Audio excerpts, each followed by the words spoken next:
لبيك اللهم لبيك لبيك لا شريك لك لبيك إن الحمد والنعمة لك والملك لا شريك لك لبيك لبيك اللهم لبيك لبيك لا شريك لك لبيك إن الحمد والنعمة لك والملك لا شريك۔ جب حجاج کرام حج کی نعمت سے فیضیاب ہوتے ہوئے عرفات میں وقوف کرنے، مزدلفہ میں رات گزارنے اور پھر مینا میں جا کر جمرۃ العقبہ کی رمی کرنے سے فارغ ہو جائیں تو احرام سے فارغ ہونے کے لیے سر منڈوا لیں یا سر کے کچھ بال کاٹ لیں یعنی قصر کر لیں، لیکن سر منڈوانا یعنی حلق کرنا افضل ہے۔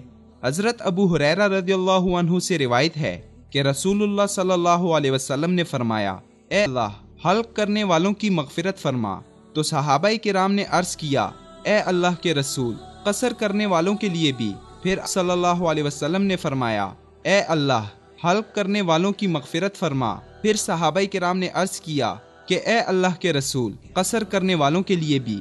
پھر آپ صلی اللہ علیہ وسلم نے فرمایا، اے اللہ حلق کرنے والوں کی مغفرت فرما۔ پھر صحابہ نے عرض کیا، اے اللہ کے رسول قصر کرنے والوں کے لیے بھی؟ تو پھر آپ صلی اللہ علیہ وسلم نے فرمایا کہ قصر کرنے والوں کے لیے بھی۔ عورت کے لیے حلق نہیں بلکہ قصر یعنی تمام مینڈیوں میں سے کچھ بال کاٹ لے۔ مسنون یہ ہے کہ حلق کرنے والا پہلے سر کے دائیں حصے کا حلق کرے پھر بائیں حصے کا۔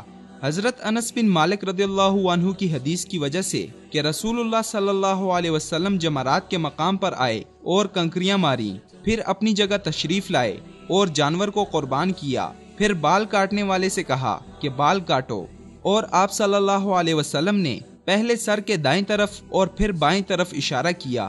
حلق یا قصر کرنے سے حاجی کے لیے وہ تمام چیزیں حلال ہو جاتی ہیں جو احرام کی وجہ سے ممنوع ہو گئی تھیں، مگر اپنی بیوی سے متعلقہ ممنوع امور اس وقت تک حلال نہیں جب تک کہ مکہ جا کر طواف افاضہ نہ کرے۔ اسی طرح صفا اور مروہ کے درمیان اگر صحیح رہتی ہے تو وہ بھی کرے۔ اس حلال ہونے کے بعد حاجی کپڑے پہنے، صفائی حاصل کرے اور خوشبو وغیرہ لگا کر مکہ کی طرف چل پڑے تاکہ طواف افاضہ کرے جو کہ ارکان حج میں سے ایک رکن ہے۔